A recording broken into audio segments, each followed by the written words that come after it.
Bismillahirrahmanirrahim. Assalamualaikum warahmatullahi wabarakatuh. Waalaikumsalam warahmatullahi Waalaikumsalam wabarakatuh. warahmatullahi wabarakatuh. Selamat siang Bapak Guru hebat di SMK Negeri 4 Bandar Lampung. Alhamdulillahirabbil alamin. Siang hari ini kita bisa berkumpul di virtual conference, yaitu di Zoom meeting dalam rangka sosialisasi pemahaman dan penerapan budaya positif di SMK Negeri 4 Bandar Lampung. Izinkan saya menyapa Bapak Ibu sekalian sesuai dengan daerah kita, Tabikpun. Ya Bun. Iya, Bapak Ibu Pun. bisa dibuka dulu mic-nya, boleh? Oke, saya ulang ya, Bapak Ibu, saya sapa kembali, Tabikpun. Ya, Bun. Terima kasih Bapak Ibu.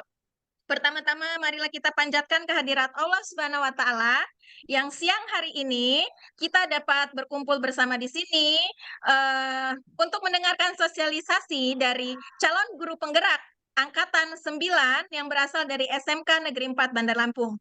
Yang terhormat saya haturkan kepada Ibu Wakil Kepala Sekolah Bidang Humas, Ibu Mas Ajija. Kepada yang terhormat juga saya aturkan kepada Ibu Sumiati sebagai Sekretaris BLUT SMK Negeri 4 Bandar Lampung, dan kepada Bapak Guru hebat yang siang hari ini berkumpul di ruang Zoom ini.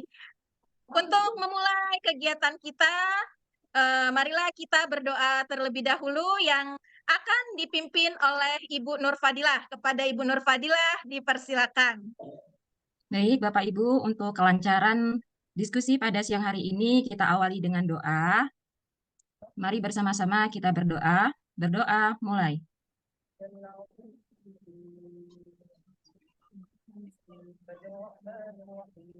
Berdoa selesai. Saya kembalikan kepada Ibu Puri. Terima kasih Bu Fadilah sudah memandu untuk memimpin doa demi kelancaran acara hari ini. Yang selanjutnya dimohonkan kepada Ibu Wakil Kepala Sekolah SMK Negeri 4 Bandar Lampung bidang Humas, Ibu Mas Ajija untuk memberikan sambutannya di acara siang hari ini. Kepada Ibu Mas Ajija dipersilakan. Terima kasih. Bismillahirrahmanirrahim. Assalamualaikum warahmatullahi wabarakatuh. Waalaikumsalam Waalaikumsalam warahmatullahi wabarakatuh. Siang, salam sehat, salam sejahtera untuk kita semua. Tabikpun. Ya, Bu. Ya, Pun. Yang saya hormati Bapak Ibu calon guru penggerak angkatan ke-9 tahun 2023. Puji syukur kehadirat Allah Subhanahu wa taala, Tuhan Yang Maha Esa, pada hari ini kita diberi nikmat sehat sehingga dapat bertemu di ruang Zoom Meet dalam kegiatan CGP angkatan ke-9 dengan tema sosialisasi budaya positif.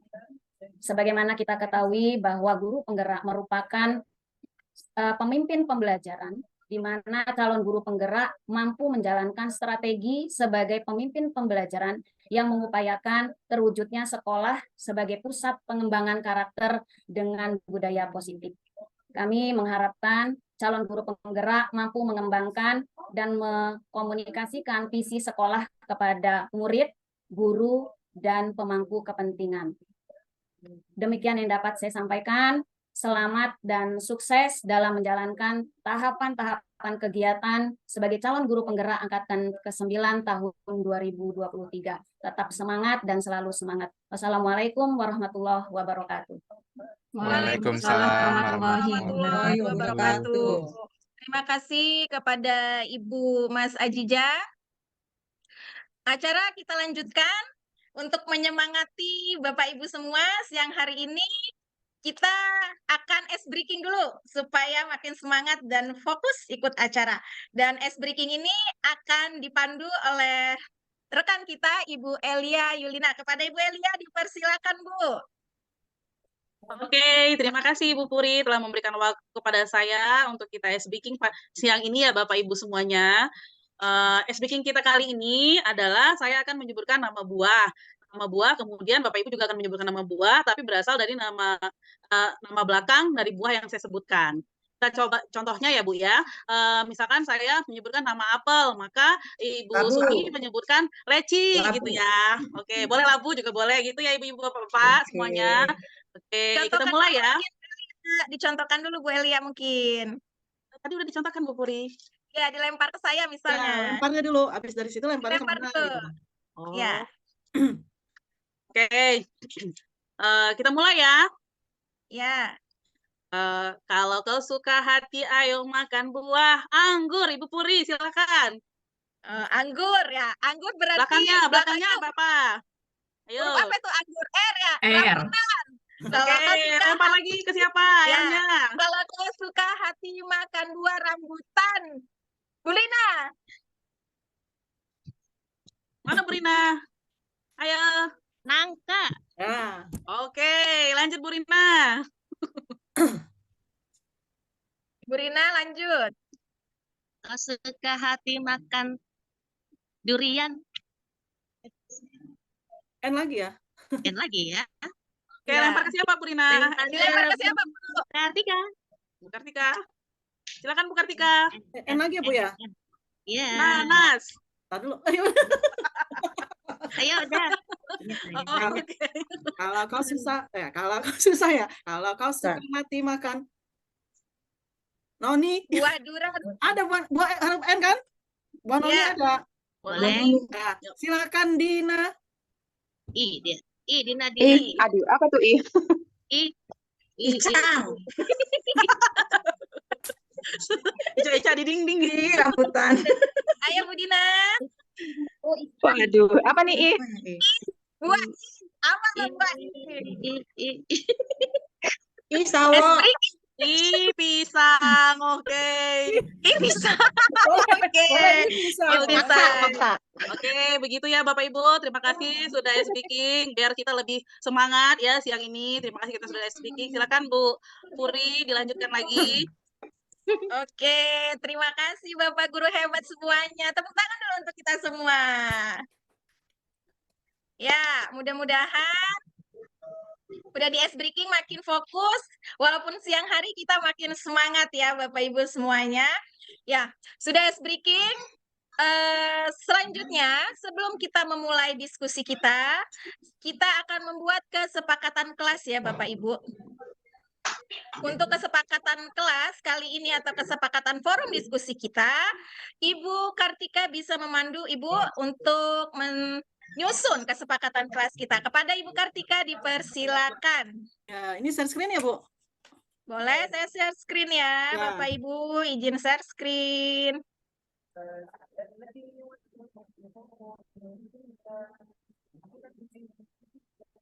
Ya. Bisa di Zoom ya, Bu? Ah, ya, baik. Terima kasih ya Bapak Ibu yang sudah hadir di acara presentasi kegiatan diseminasi budaya positif hari ini. Kita untuk menunjang kelancaran acara, maka kita sudah bersama membuat kesepakatan kelas sebagai berikut. Yang pertama, berdoa sebelum dan sesudah acara. Yang kedua, mengikuti webinar dengan on kamera. Yang ketiga, jika ada yang bicara yang lain, mematikan mikrofon. Yang keempat, jika ingin menyampaikan sesuatu, memberikan tombol reset. Yang kelima, silakan off cam jika ada keperluan. Terima kasih. Saya kembalikan kepada Bu Novita. Ya, terima kasih Bu Kartika. Untuk Bapak Ibu guru hebat semua, apakah ada yang ingin dikomentari untuk kesepakatan kelasnya? Apakah disetujui? Gimana Bapak Ibu? Setuju.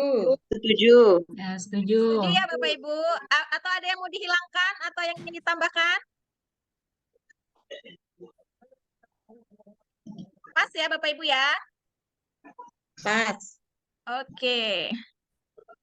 Ya, alhamdulillah kesepakatan kelas diskusi kita siang hari ini sudah terbentuk, sehingganya kita akan memasuki ke forum sosialisasi yang kemudian kita lanjutkan dengan diskusi kita. Pada siang hari ini kami CGP asal SMK Negeri 4 Bandar Lampung akan melakukan diseminasi atau sosialisasi tentang budaya positif di SMK Negeri 4 Bandar Lampung. Saya izin lagi untuk share screen ya Bapak Ibu. Mohon maaf Bapak Ibu guru hebat, saya izin leave dari Zoom karena ada kegiatan lain. Tetap Ya, terima kasih Bu Ajijah. sama-sama. Terima kasih Ibu Terima Ajijah kasih Bu atas Ajijah. kehadirannya. Bapak Ibu. Ya, terima kasih Bu Ajijah.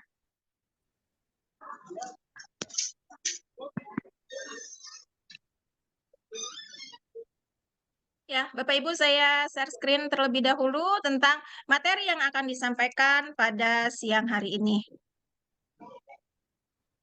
Ya, Bapak Ibu, kami akan mensosialisasikan tentang pemahaman dan penerapan pengalaman budaya positif calon guru penggerak Angkatan 9 di SMK Negeri 4 Bandar Lampung. Siapa saja kami? Terdiri dari Ibu Kartika Sari, saya sendiri Novita Indafuri, Ibu Elia Yulina, dan Ibu Nur Fadila. Nah, materi yang akan kami sharing dan sosialisasikan pada siang hari ini yaitu tentang budaya positif yang terdiri dari disiplin positif, yang kedua teori motivasi, ketiga keyakinan kelas, keempat kebutuhan dasar manusia dan dunia berkualitas, kelima posisi kontrol, dan keenam adalah restitusi atau segitiga restitusi.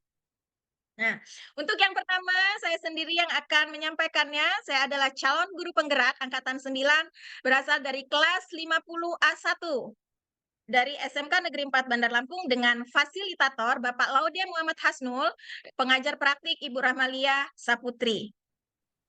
Ya, Bapak Ibu, sebelum kita masuk kepada pemaparan materi, saya ada sedikit pertanyaan nih untuk Bapak Ibu, gitu ya. Pertanyaan pemantik. Sesuai dengan kurikulum Merdeka tuh ada sekarang pertanyaan pemantik. Pertanyaan yang pertama, saya ingin sharing nih dengan Bapak Ibu. Bapak Ibu setuju atau tidak setuju ya jika hukuman itu dapat mendisiplinkan anak? Gimana nih Bapak Ibu? Setuju nggak? Hukuman itu dapat mendisiplinkan anak. Benar atau enggak? Atau Bapak Ibu setuju atau tidak? Tidak setuju. Tidak setuju. Apa soalnya itu? Tidak setuju ya Pak Iya. Ilman ya? Betul, Ibu. Contoh Iya. hukumnya seperti apa dulu Iya, ini, Bu? yang seperti apa dulu, Bu? Hukuman. Iya. Hukuman misalnya anak terlambat nih datang ke sekolah, terus kita hukum untuk jalan jongkok gitu misalnya. Tidak setuju, Bu. Tidak Kalau Tidak setuju. setuju. Kalau jalan jongkok tidak setuju, Bu. Kalau misalkan dia Kenapa diberi hukuman untuk membaca, untuk menambah literasi itu bisa. Iya. Begitu. Oh gitu. Jadi setuju ada hukuman, tapi hukumannya lebih hukuman betul. mendidik gitu ya. Betul, Bu Lina dan Puri. Pak Ilman ya. Iya, siap. Betul, Iya. Bu. Nah, kalau Bu Rika gimana Bu? Pendapatnya setuju nggak Bu kalau hukuman itu bisa mendisiplinkan anak atau peserta didik? Tidak setuju, Bu. Tidak setuju ya Bu? Ya, kalau untuk memberikan efek jera dengan hukuman itu saya rasa apalagi yang tadi Bu Novita katakan ya bahwa ketika anak terlambat suruh jalan jongkok karena tidak ada hubungan yang signifikan antara jalan jongkok dengan keterlambatan. Nah, mungkin ada trik dan tips untuk para guru agar ketika anaknya melakukan sesuatu kesalahan itu ditelusuri dulu kesalahannya tentang apa, kemudian ya apa yang diperbuat anak kita tersebut, baru pendekatannya itu tidak disamaratakan karena kan setiap anak itu punya karakteristik yang berbeda-beda gitu. Iya. Bagaimana kita Luar biasa memberikan kesadaran siswa kita bahwa ada dan tiada kita, mereka harus tetap disiplin gitu. Jadi tidak takut karena ada Bu Novita, tidak takut karena ada Bu Kartika, atau tidak takut karena ada Bu Adeha, seperti itu. Mungkin bisa disiplin dengan kesadaran pribadi, dan mungkin nanti ada trik dan caranya ya dari Bu Novita bagaimana sih kita menumbuhkan kesadaran pribadi dari siswa kita agar disiplin gitu ya Bu. Iya. Menurut Terima saya. kasih. Luar biasa sekali ini masukan pemaparan dari Ibu Rika Desta.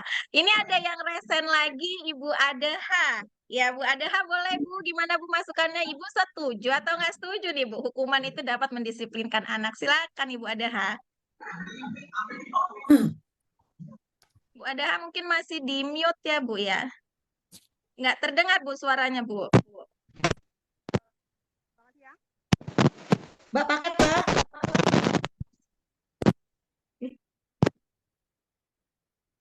Kurang kedengeran Bu. Ibu Adaha. Oke, Ibu Adaha mungkin udah Bu? Halo. Halo. Ya, Bapak Ibu, terima kasih untuk waktunya memberikan kesempatan pada saya untuk pertanyaan dari Bu Puri tadi mengenai setuju atau tidak setuju hukuman dapat mendisiplinkan anak. Kalau menurut saya tidak setuju dengan adanya pemberian hukuman kepada anak. Baiknya kita melakukan pendekatan dengan anak, kita bertanya permasalahannya apa, benar tadi kata Ibu Rika, kita pendekatan dengan anak permasalahannya apa, kemudian dengan kita tadi sudah bertanya apa yang menjadi permasalahannya, maka kita nanti bisa menyelesaikan apa yang masalah anak tadi. Kemudian untuk hukumannya, kalau bisa yang mendidik, yang bisa membuat anak itu menjadi sadar dengan kesalahannya. Jangan kita menghukum dengan cara fisik, itu tidak dibenarkan. Baiknya kita memberi hukuman yang mendidik. Misalnya hukuman yang mendidik itu kita kasih peringatan pertama. Jika misalnya peringatan kita ini tadi pasti saja diulangi lagi, maksudnya dijadikan pengulangan, mungkin ada hukuman yang berikutnya yang bisa mendidik si anak tersebut. Jadi menurut saya seperti itu, melakukan pendekatan dengan anaknya dulu, cari apa yang menjadi akar permasalahan anak. Hindari hukuman itu menurut saya. Terima kasih. Oke, terima kasih Ibu Adaha, luar biasa sekali pemaparannya. Jadi dari jawaban Ibu Rina, jawabannya Pak Ilman, Bu Rika, dan Bu Adaha itu hampir sama ya Bu ya. Jadi jika hukuman itu adalah hal yang positif, itu setuju. Tapi ada beberapa langkah-langkah sebelumnya. Mungkin di pertanyaan pemantik kedua itu, setuju atau tidak pemberian hukuman dengan hal positif seperti membaca dan membersihkan halaman sekolah dapat meningkatkan disiplin anak. Mungkin ini tadi sudah terjawab ya Bapak Ibu ya. Kalau hukumannya positif berarti kita setuju gitu ya. Ternyata hukuman positif kita anggap bahwa dapat meningkatkan disiplin anak. Ini saya lari ke nomor ketiga nih, lanjut ke nomor ketiga. Memberi penghargaan dapat meningkatkan motivasi belajar anak. Ini setuju atau nggak setuju ya Bapak Ibu? Boleh deh raise hand. Kalau memberikan, kan tadi hukuman tuh, sekarang penghargaan. Kalau penghargaan, kira-kira Bapak Ibu setuju nggak? Penghargaan itu bisa meningkatkan motivasi anak. Gimana tuh, Bapak Ibu? Mendisiplinkan anak, kalau hukumannya positif. Nah, sekarang penghargaan. Kalau penghargaan itu bisa nggak sih meningkatkan motivasi anak? Setuju. Ada yang mau? Setuju. Setuju. Iya, coba Bu Sumi. Gimana Bu Sumi? Ya, jadi kalau kita mengajar ini, kita memberikan sebangsa reward ke anak-anak, ya, rewardnya tuh nggak mesti barang sih sebenarnya. Reward dengan apusan atau reward dengan ada penambahan nilai, itu pasti anak bakal tambah semangat buat belajar. Apalagi kalau memang diiming-imingi nilai tadi juga anak tambah semangat banget. Jadi saya setuju memang dengan penghargaan ini bisa meningkatkan motivasi belajar siswa. Oh gitu, iya Ibu, terima kasih, luar biasa sekali loh Bu jawabannya ya, pendapatnya. Jadi dengan penghargaan yang nggak mesti berbentuk barang ya Bu ya, barang atau materi itu bisa berbentuk nilai, mungkin dengan pujian juga ya Bu ya, bisa meningkatkan motivasi anak dalam belajar. Terima kasih sekali Ya, Bapak betul. Ibu. Saya lanjutkan jawabannya, pendapatnya. Oh ini tadi Bu Rika kayaknya resen, Ibu Rika mau kasih ini lagi Bu, mau kasih saran atau mau bertanya, mengasih jawaban Bu Rika? Ya, tadi Bu Novita memberikan pertanyaan setuju tidak ketika penghargaan itu diberikan untuk meningkatkan motivasi belajar anak gitu ya.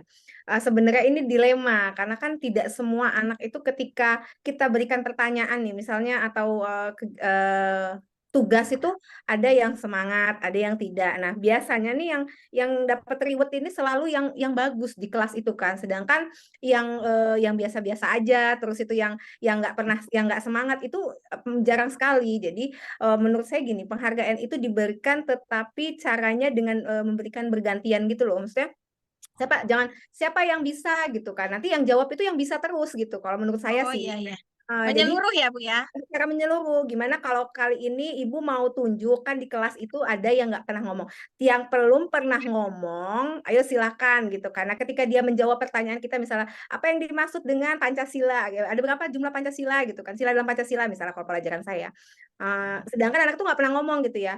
Nah, yang belum pernah ngomong deh gitu kan. Siapa yang di kelas ini yang belum pernah ngomong? Nanti kan temannya nunjuk itu Bu belum pernah gitu kan. Oke, kita deketin terus kita tanya, kamu tahu nggak sila dalam Pancasila itu? Dengan pertanyaan yang simple dia bisa jawab terus kita apresiasi gitu. Jadi kalau misalnya pertanyaan itu berat terus dikasih ke ke anak yang ke seluruh kelas, maka yang jawab akan pertanyaan itu saja Bu menurut saya gitu. Jadi boleh Oh iya, penghargaan tapi secara bergantian gitu. Jangan hanya iya, iya.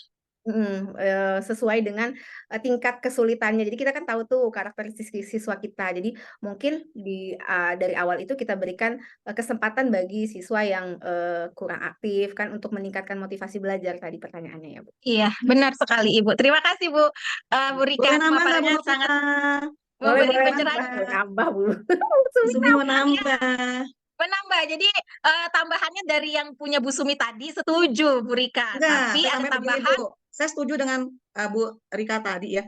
Tapi menurut saya jangan juga ketika ada pertanyaan itu kita main tunjuk aja. Karena nanti apalagi kalau misalnya sudah ada asumsi dari anak, oh gue udah pernah jawab, pasti gue nggak mungkin ditunjuk lagi. Anak nggak termotivasi buat belajar. Jadi saya cenderung untuk pemberian pertanyaan kepada siswa ya yang bakal dapat penghargaan tadi, itu memang kalau kita misalnya ada 4 pertanyaan, itu kita bagi 2. 2-nya untuk yang nunjuk, 2-nya yang kita tunjuk, seperti itu. Jadi nanti untuk orang-orang yang memang dia semangat mengikuti pembelajaran, dia juga tambah semangat lagi, bisa meningkatkan motivasi belajar dia lagi untuk bisa menjawab pertanyaan.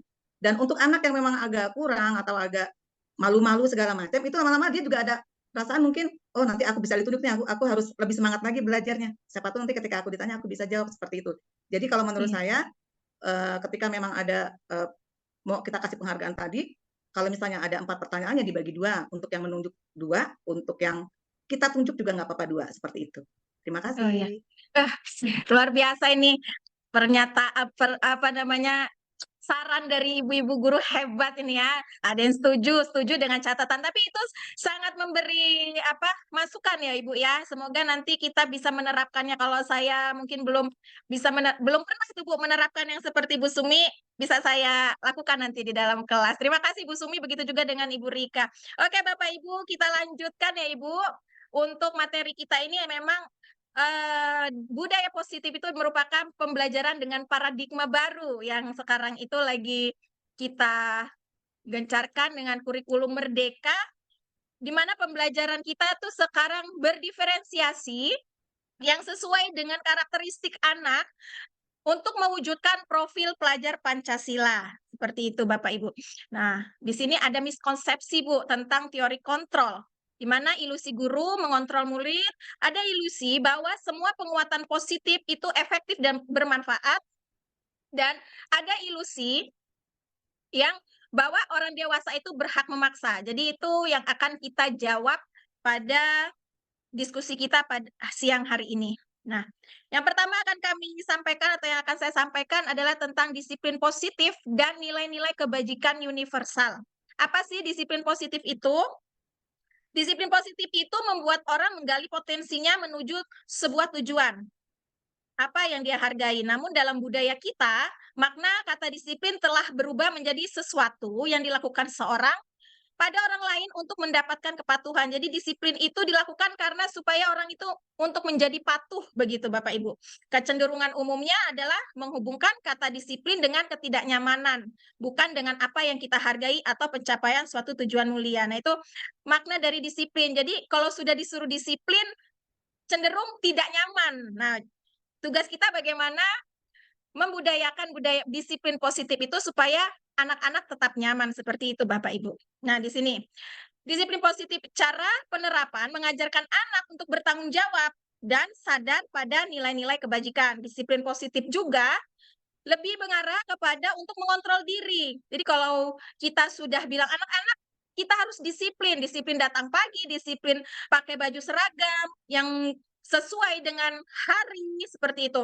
Itu adalah suatu alat untuk mengontrol segala tindakan. Dan yang terakhir, disiplin juga membuat anak atau murid menyadari motivasi internalnya, bukan paksaan.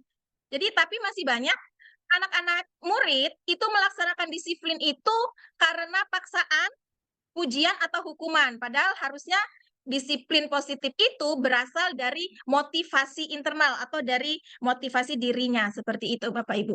Nah, dari disiplin positif itu diharapkan anak-anak itu memiliki nilai-nilai kebajikan. Apa sih nilai kebajikan itu? Adalah sifat-sifat positif manusia untuk tujuan yang mulia.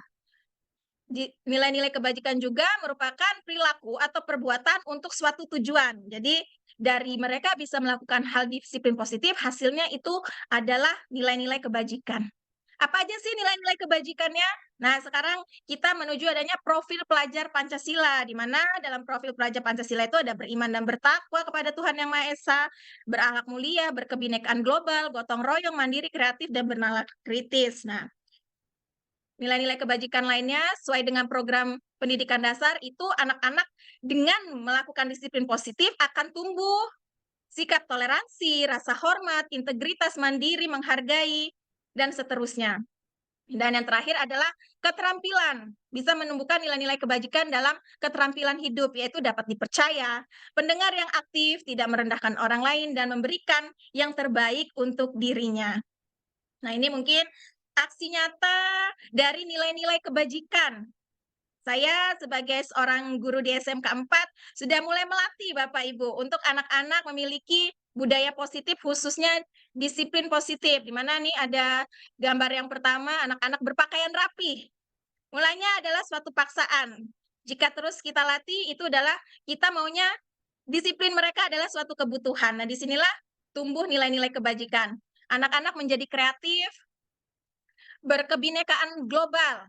Terus mereka juga bergotong royong dalam bekerja kelompok dan mandiri. Nah, di sini ada slide saya anak-anak jurusan pemasaran ini melakukan pemasaran atau penjualan dengan secara mandiri berkeliling menawarkan kepada warga sekolah.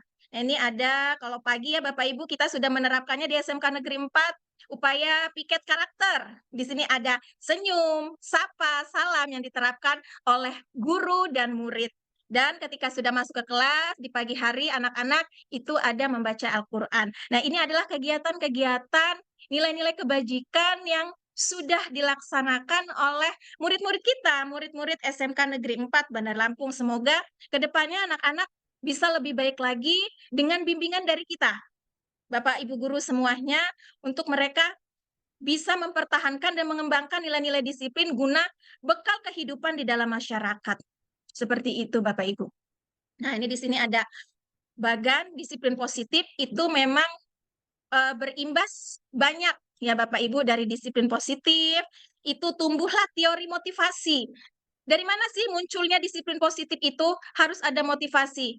Bisa jadi menghindari hukuman, atau untuk mendapatkan imbalan, atau untuk menghargai diri. Kenapa dia harus disiplin? Nah, ini nanti yang akan dijelaskan oleh rekan saya selanjutnya. Sehingga tumbuhlah nilai-nilai kebajikan universal. Dan sebagai seorang guru, itu harus memposisikan diri pada 5 posisi kontrol, di mana seorang guru bisa ada dalam posisi penghukum, pembuat rasa bersalah, sebagai teman, pemantau, atau sebagai manajer. Dan jika anak melakukan kesalahan, ini ada 5 kebutuhan dasarnya yang bermasalah. Kenapa sih anak nggak disiplin?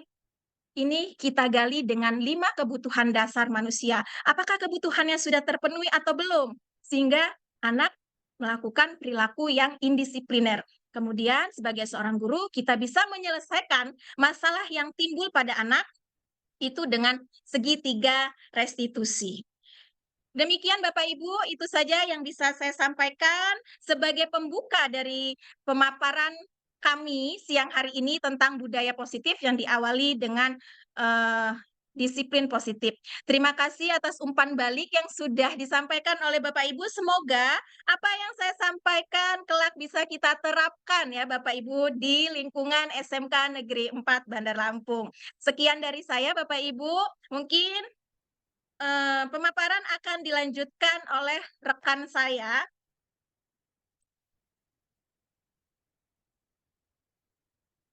Ya.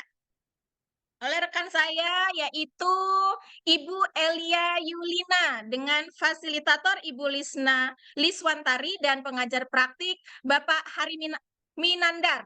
Ya, Ibu Elia akan menyampaikan materi selanjutnya. Saya persilakan Ibu Elia. Oke, terima kasih Bu Puri. Terima kasih atas kesempatannya untuk saya memaparkan mengenai teori motivasi, hukuman, dan penghargaan dan restitusi. Sebelumnya di sini saya berterima kasih kepada Bapak Ibu yang telah hadir ya untuk mengikuti desiminasi kami sebagai calon CGP di Angkatan 9. Di sini saya hanya membagi atau men-sharing informasi yang kami peroleh, bukan menggurui atau mengajari Bapak Ibu semua ya. Silakan Mbak Puri di slide-nya. Di sini saya akan bertanya kepada Bapak Ibu semua, pastinya Bapak Ibu semua sering menjumpai anak-anak itu melakukan sesuatu. Tapi mereka pasti mempunyai motivasi. Jadi menurut Bapak Ibu, hal yang mana yang sering dijumpai motivasi pada siswa ketika mereka melakukan sesuatu? Kira-kira mereka melakukan sesuatu itu kenapa ya Bapak Ibu? Ada yang mau berbicara?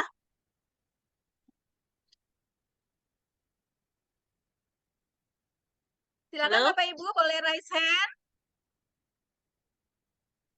Dari pertanyaan pemantik yang disampaikan oleh Ibu Elia, ada yang ingin raise hand Ya. Bapak Ibu?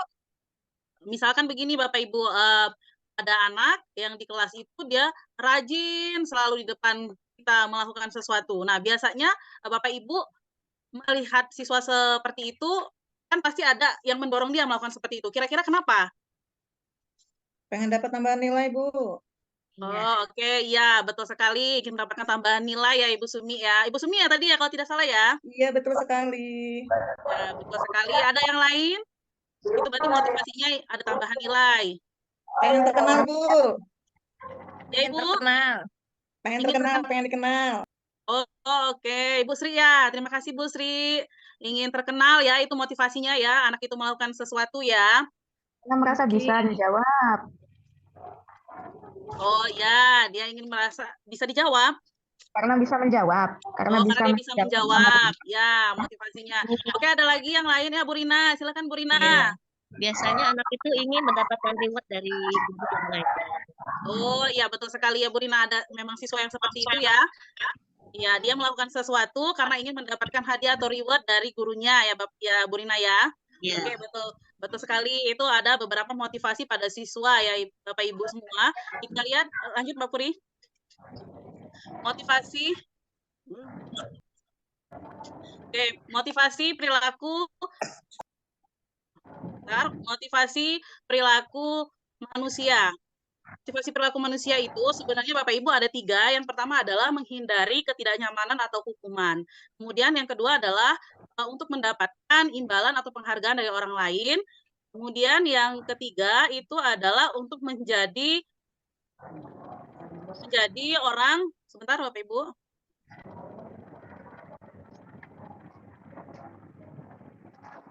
Puri udah belum? Ininya, gerak-geraknya. Oke, untuk menjadi orang yang mereka inginkan dan menghargai diri sendiri dengan nilai-nilai yang mereka percayai. Jadi di sini motivasi perilaku manusia itu ada yang berasal dari eksternal dan dari internal, Bapak Ibu semua. Yang dari eksternal itu berasal dari luar diri orang tersebut atau siswa tersebut. Mbak Puri belum, masih slide yang tadi.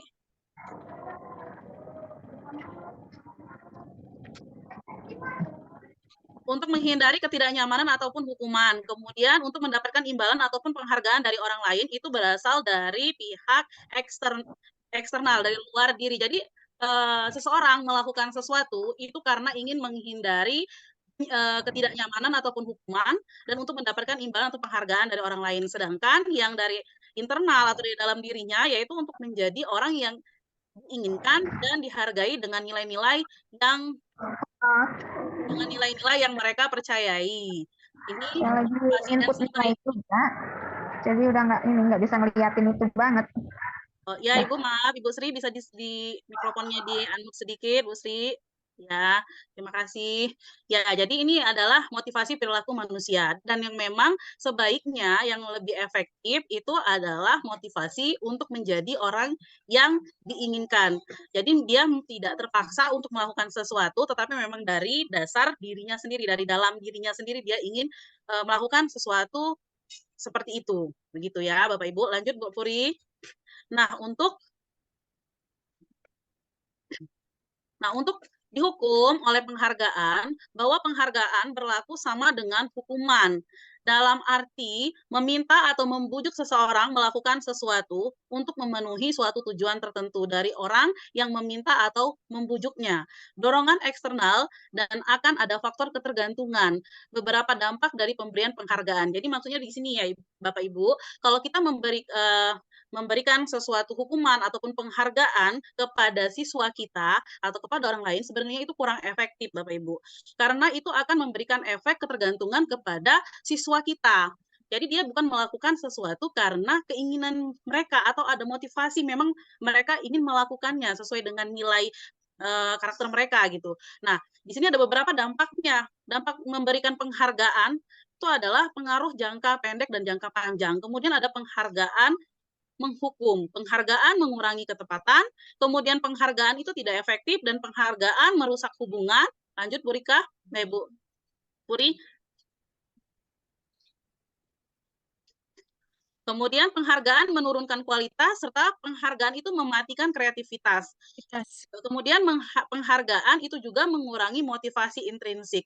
Jadi, maksudnya di sini, kalau kita memberikan suatu penghargaan kepada siswa itu, siswa tidak melakukan sesuatu dari dorongan dirinya sendiri, tetapi dari eksternal atau dari luar, sehingga dia mungkin seperti tadi yang dicontohkan oleh Bu Sumi dan Bu Sri, bahwa siswa tersebut melakukan sesuatu karena dia ingin mendapatkan, dan Bu Rina tadi ya, mendapatkan penghargaan. Jadi kalau dia tidak ada penghargaan, dia tidak melakukan sesuatu itu gitu. Yang kita harapkan di sini, Bapak Ibu, dia menciptakan sesuatu atau melakukan sesuatu itu dengan dari hati, faktor dari dalam dirinya hati, sendiri, intrinsik, gitu ya, Bapak Ibu. dari Ya, intrinsik.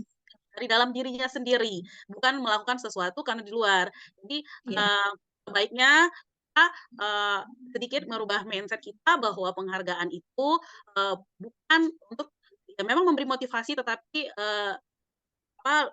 kurang efektif. Bu Elia, ke-mute Bu Elia. Mikrofonnya ke-mute. Nah, ya, lanjut. Ya. Nah, jadi sebaiknya kita sebagai pendidik mengarahkan siswa untuk melakukan sesuatu dengan faktor yang berasal dari diri siswa dari itu dalam. Gitu, Bapak Ibu ya. Oke, demikian pemaparan saya mengenai motivasi. Nanti saya akan melanjutkan lagi mengenai penerapan segitiga restitusi. Terima kasih, Bu Puri. Oke, Ibu Elia, terima kasih atas pemaparannya.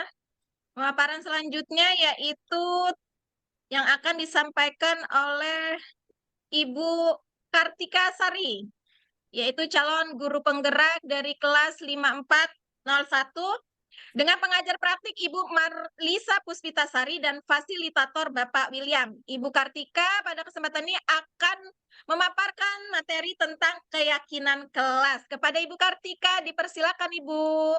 Baik, terima kasih Bu Novita Indah Puri. Selamat siang kepada Bapak Ibu. Alhamdulillah, terima kasih juga sudah hadir di sini. Sebelumnya saya juga berterima kasih atas izinnya Ibu Kepala Sekolah, Ibu Haja Dewi Ningsih, karena kita sudah bisa menyelenggarakan webinar ya. Baik, saya akan memaparkan keyakinan kelas, yaitu khususnya untuk membangun budaya positif di sekolah di SMK Negeri 4 Bandar Lampung. Next. Latar belakang saya untuk melakukan aksi nyata dari budaya positif ini adalah kebiasaan yang berpihak pada siswa yang berkembang menjadi kritis dan penuh hormat. Selanjutnya, untuk budaya disiplin ini adalah suatu wadah untuk menciptakan budaya positif yang berhubungan erat dengan tujuan pendidikan ya, dan juga untuk langkah awal menimbulkan kembali disiplin positif dengan membuat keyakinan kelas pada pembelajaran awal tatap muka. Dan latar belakang itulah sehingga saya membuat praktik aksi nyata dengan mengambil tema keyakinan kelas. Untuk tujuan pembelajaran, untuk menganalisis pentingnya keyakinan sekolah, menjelaskan proses pembentukan dan peraturan keyakinan kelas, supaya anak juga berpikir kritis, kreatif, reflektif, dan terbuka.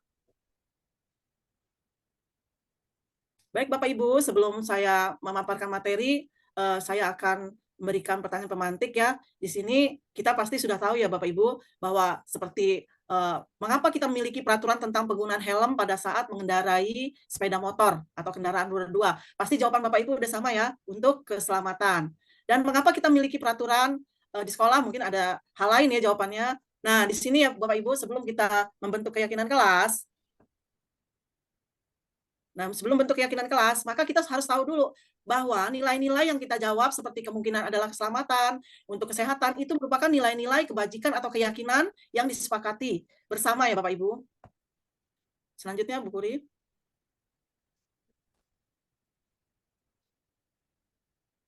Pada tindakan aksi nyata, saya juga sudah melakukan desiminasi khusus kelas yang saya ampu ya Bapak Ibu. Di sini sebelum saya memaparkan bahwa kita juga harus tahu apa itu keyakinan kelas, karena kita selama ini tahunya kesepakatan kelas ya Bapak Ibu.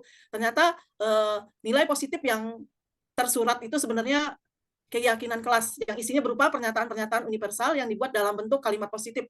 Keyakinan kelas tidak dibuat dalam jumlah banyak sehingga mudah diingat dan dipahami, dan keyakinan kelas itu merupakan sesuatu yang diterapkan di lingkungan kelas ya. Misalnya begini Bapak Ibu, saya kemarin sempat ya Bapak Ibu, karena saya mengampu kelas wali kelas juga ya, saya melihat keyakinan kelas yang sebelumnya memang kita sudah tahu ya Bapak Ibu, di sekolah kita itu sudah menerapkan namanya kesepakatan kelas kalau dulu ya Bapak Ibu. Setelah saya mendapatkan pembelajaran di CGP ini Bapak Ibu, PGP ya, saya mendapatkan bahwa kita dalam menerapkan kesepakatan kelas itu harus bernilai positif pernyataan-pernyataannya. Seperti ya Bapak Ibu, kita tahunya kan dilarang mencontek, dilarang buang sampah, atau jangan terlambat ya. Sepertinya untuk pembaharuan masing-masing kelas ya, kalimat positif itu dilarang mencontek itu lebih indah ya, menjadi jujur dan mandiri. Atau seperti dilarang buang sampah, itu kalimat positifnya menjaga kebersihan.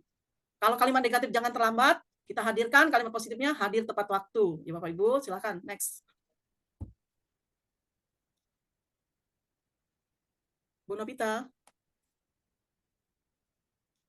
Nah, di sini ya, setelah saya memaparkan ada kalimat positif dan kalimat negatif, mungkin kita bisa ya memaparkan apa pernyataan-pernyataan. Jika misalnya ada pada kolom kosong berikut, kembalikan barang ke tempatnya. Itu sebenarnya intinya untuk apa ya Bapak Ibu? Nilai pernyataan positifnya.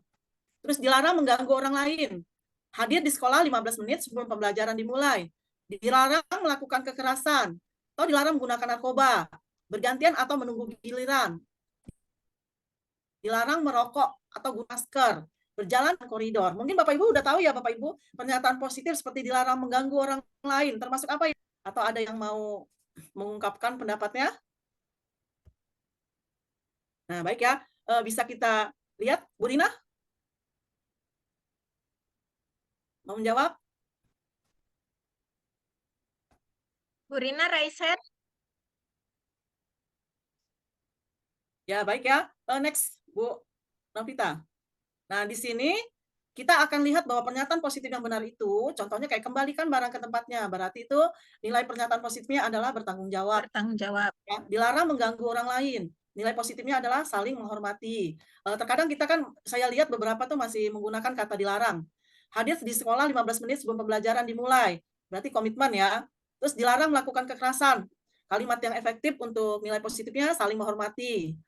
Dilarang menggunakan narkoba, berarti menjaga kesehatan. Terus bergantian atau menunggu giliran, itu berarti menghormati orang lain. Dilarang merokok, menjaga kesehatan, gunakan masker untuk menjaga kesehatan, berjalan di kelas dan koridor keselamatan.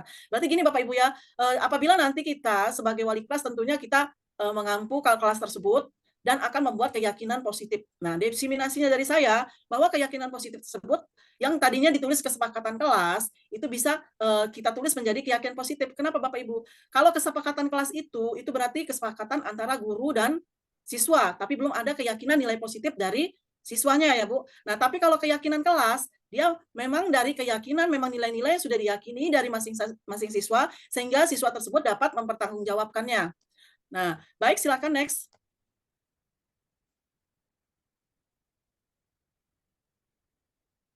Kalau untuk prosedur pembentukan keyakinan sekolah atau kelas, nanti bisa saya sharing jika Bapak Ibu nanti butuh untuk pembuatan keyakinan kelas ya Bapak Ibu, silakan.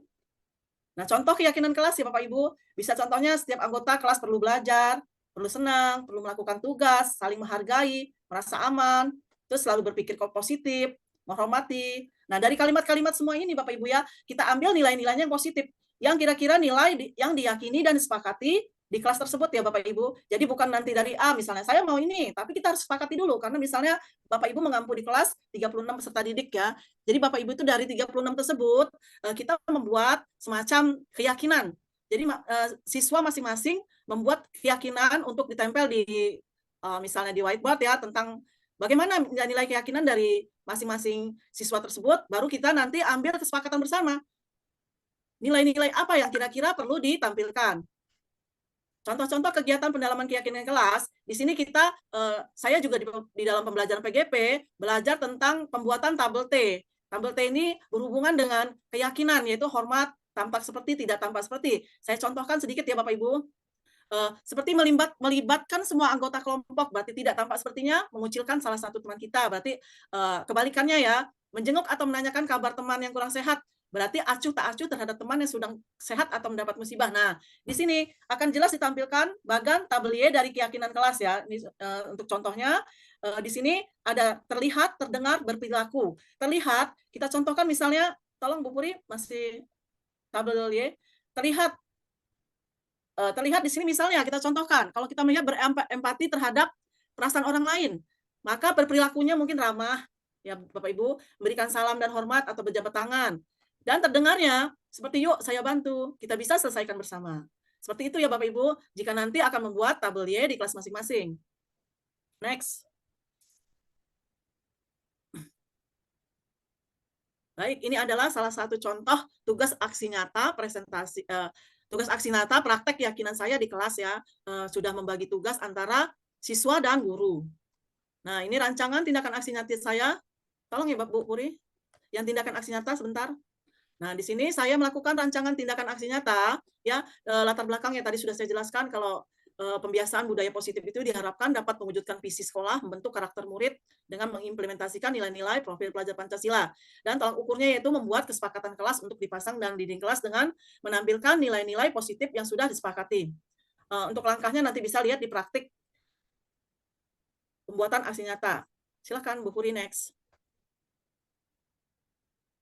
Nah, di sini saya lampirkan dokumentasi kegiatan pembuatan keyakinan kelas yang sudah saya lakukan adalah yang pertama kali mungkin Bapak Ibu nanti bisa diseminasi dari saya ya, melihat ya bahwa pertama kali memfasilitasi pembuatan keyakinan, memberikan contoh keyakinan kelas yang bernilai positif. Ini umumnya yang sudah saya tadi paparkan bahwa nilai-nilai positif yang diyakini siswa tersebut, kita terangkan dulu ke siswa bahwa nilai negatif seperti dilarang, yaitu tidak boleh lagi, tetapi memberikan contoh nilai positif. Terus membagikan sticky note, masing-masing peserta didik membuat keyakinan, guru menyeleksi hasil keyakinan kelas. Next, Bu Puri. Nah, dari hasil keyakinan kelas, kita akan melakukan penandatanganan keyakinan kelas sehingga siswa bertanggung jawab atas keyakinan yang sudah disepakati. Baik, next. Ini hasil akhir dari pembuatan keyakinan kelas kami, yaitu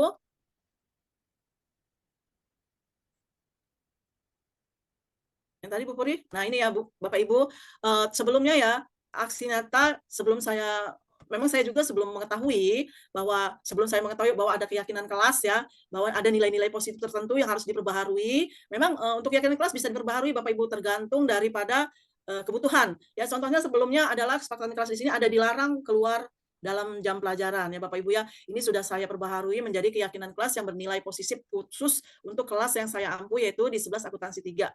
Silakan next.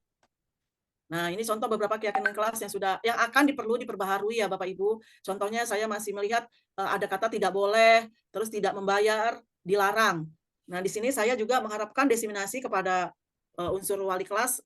Mungkin bisa ya Bapak Ibu, nanti misalnya kita saling sharing. Next. Nah, refleksi ini, aksi nyata yang sudah saya lakukan ini berjalan sangat baik ya. Saya juga sudah memberi umpan balik kepada siswa untuk pelaksanaan yang dilakukan untuk perbaikan ke depannya. Next.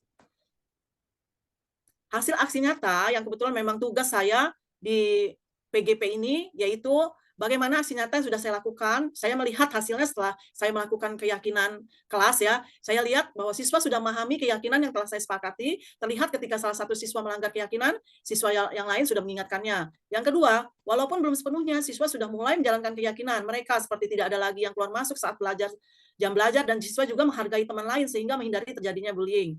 Guru lebih mudah mengontrol siswa karena setiap kegiatan yang mereka lakukan selalu dihubungkan dengan kesepakatan ya. Dan pendidik yang lain antusias dengan pembaruan keyakinan kelas yang terkait nilai positif.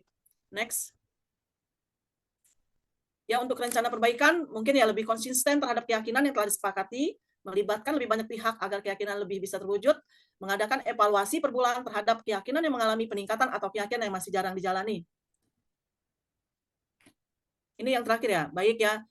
Di sini saya akan mengakhiri bahwa keyakinan kelas itu salah satu disiplin positif yang kita terapkan dalam bangun budaya positif di sekolah. Mungkin alhamdulillah dengan adanya keyakinan kelas diharapkan dapat mewujudkan tujuan kelas yang mandiri guna menunjang pendidikan yang berorientasi kepada profil pelajar Pancasila. Baik, alhamdulillah ya untuk aksi nyata keyakinan kelas ini. Terima kasih atas umpan balik dan semoga dapat diterapkan di SMKN 4 Bandar Lampung dan saya siap apabila nanti sekiranya ada hal yang bisa sharing sama saya. Baik, saya serahkan kepada Bu Novita Indahpuri selaku moderator. Oke, terima kasih Bu Kartika.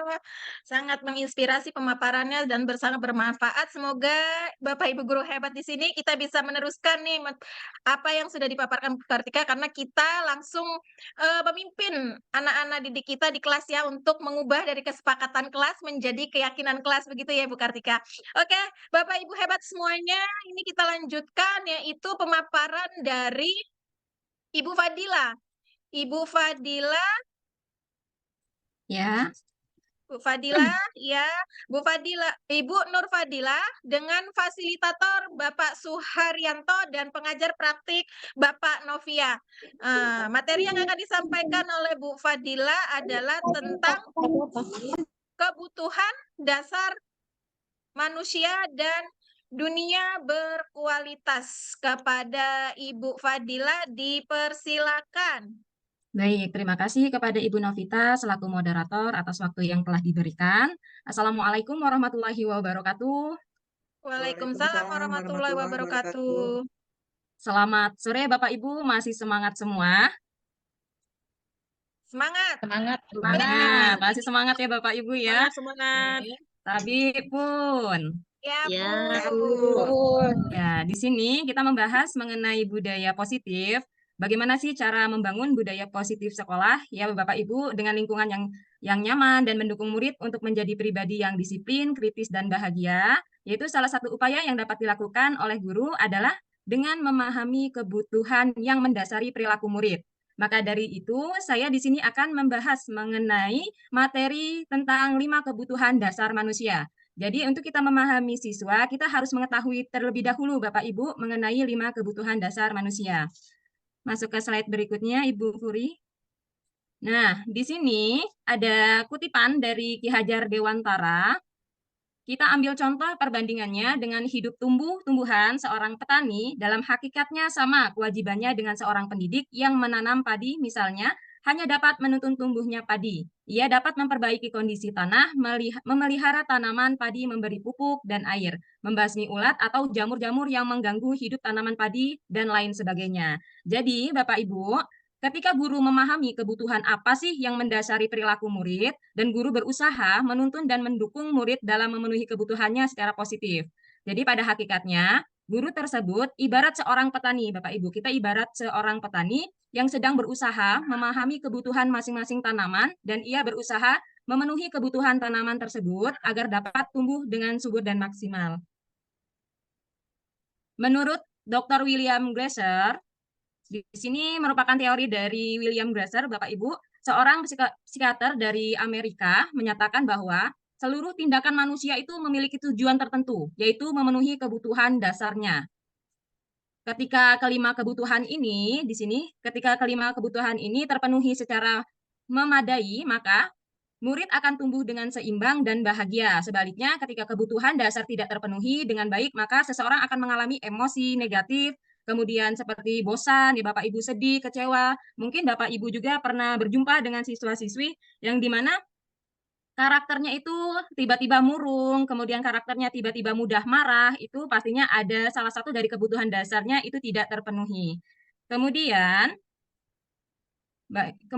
dapat ya. Kemudian di sini dari kelima dasar kebutuhan manusia, pertama ada bertahan hidup. Bertahan hidup yaitu kebutuhan yang bersifat fisiologis. Jadi di sini masuk ke dalam sifatnya fisiologis untuk bertahan hidup misalnya seperti makan, pakaian, istirahat, tempat berlindung. Jadi kalau misalnya siswa tersebut dari rumah, misalnya Bapak Ibu ya, belum sarapan, maka dari itu kan ketika dia masuk ke dalam kelas, dia kondisinya itu tidak fokus Bapak Ibu, sulit untuk menangkap pembelajaran. Karena kenapa? Di sini posisi bertahan hidup dia itu tidak mumpuni Bapak Ibu, karena pikiran dia itu masih dalam posisi lapar. Kemudian secara sederhana itu dapat dipenuhi dengan makan, tidur, olahraga. Selanjutnya,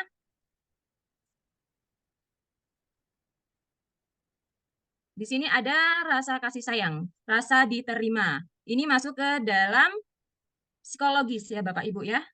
Psikologis. Jadi kebutuhan ini meliputi keinginan untuk tetap terhubung dengan orang lain seperti teman, keluarga, teman kerja, kemudian kelompok di mana kita bergabung. Kebutuhan ini termasuk kebutuhan psikologis seperti rasa diterima. Jadi ketika kita berkomunikasi, ketika kita masuk ke dalam sebuah kelompok atau di dunia pekerjaan, kita pastinya ingin dianggap ada lah ya Bapak Ibu, ingin dianggap ada. Maka dari itu di sini kita butuh adanya kebutuhan dasar manusia yaitu kasih sayang dan rasa ingin diterima. Kemudian selanjutnya ada kebebasan. Kebebasan di sini adalah kebutuhan untuk mandiri, otonom, memiliki pilihan, mengembangkan daya lenturnya, dan mampu mengendalikan arahnya sendiri. Kebutuhan ini murid misalnya, murid harus diberi kesempatan membuat pilihan dan bertanggung jawab atas pilihannya. Kebebasannya berarti dalam arti kebebasan di sini yaitu pertama kesempatan untuk membuat pilihan, kemudian kedua menyuarakan pendapat dengan percaya diri, ketiga memberikan kesempatan untuk mencoba hal-hal baru. Selanjutnya Ibu Puri. Nah, di sini ada kesenangan. Kesenangan ini kebutuhan akan kesenangan adalah kebutuhan untuk mencari kesenangan, humor, bermain, bersenang-senang, bergembira, antusiasme, dan tertawa. Jadi kita sebagai seorang guru itu sebenarnya bagaimana caranya kita membuat suasana kelas itu lebih menyenangkan. Kita sudah belajar ya Bapak Ibu, pasti Bapak Ibu sudah tidak asing lagi dengan pembelajaran berdiferensiasi, di mana pembelajaran tersebut berpusat pada siswa. Kita harus paham dengan gaya belajar siswa, karakteristik siswa, gaya belajar siswa apabila siswa itu karakternya lebih suka pembelajaran dengan gaya belajar visual, berarti kita mengikuti maunya siswa. Kalau misal siswa itu karakternya lebih ke visual, tapi kita berikan ke audio, maka pada saat proses pembelajaran, siswa tersebut akan merasa jenuh. Dan pembelajaran tersebut justru lebih monoton untuk siswa tersebut. Karena kenapa? Gaya belajarnya itu tidak disesuaikan. Kemudian untuk selanjutnya, di sini ada kesenangan ya, penguasaan. Nah, di sini untuk penguasaan, kebutuhan ini berhubungan dengan kekuatan seseorang untuk mencapai sesuatu, menjadi kompeten, menjadi terampil, memimpin, berprestasi. Setiap murid itu kan pastinya memiliki kebutuhan ya Bapak Ibu untuk merasa kompeten, menjadi terampil, diakui pencapaiannya. Maka dari itu ketika ada siswa yang mampu untuk menjawab soal yang kita berikan, itu harus kita beri kalau tadinya itu kan tidak boleh memberikan reward ya Bapak Ibu ya, tidak boleh memberikan reward, tetapi setidaknya kita memberikan respon di mana kita merasa bangga bahwasanya dia telah mampu untuk aktif di dalam pembelajaran kita, kemudian dia sudah mampu untuk menjawab pertanyaan-pertanyaan yang telah kita berikan. Baik Bapak Ibu, untuk selanjutnya, di sini realitas kebutuhan setiap orang berbeda. Kita harus berusaha memahami pandangan orang lain tentang dunia. Setiap orang memiliki gambaran yang berbeda. Ya, intinya kita ini harus saling memahami. Karena tanggapan orang mengenai keadaan orang lain itu kan berbeda-beda. Selanjutnya, Mbak. Lanjut, next.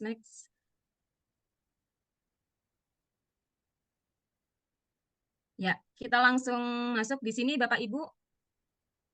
Di sini ada kasus. Ini berkaitan mengenai 5 dasar kebutuhan manusia. Kasusnya, Ibu Rita, guru kelas 10 di SMK sedang bingung menghadapi ulah salah satu murid di kelas bernama Agus. Beberapa anak telah datang dan mengeluhkan Agus yang seringkali meminta bekal makan siang mereka dengan paksa. Jika Bapak Ibu menghadapi situasi seperti Ibu Rita, apa sih yang Bapak Ibu lakukan? Ada yang bisa menjawab?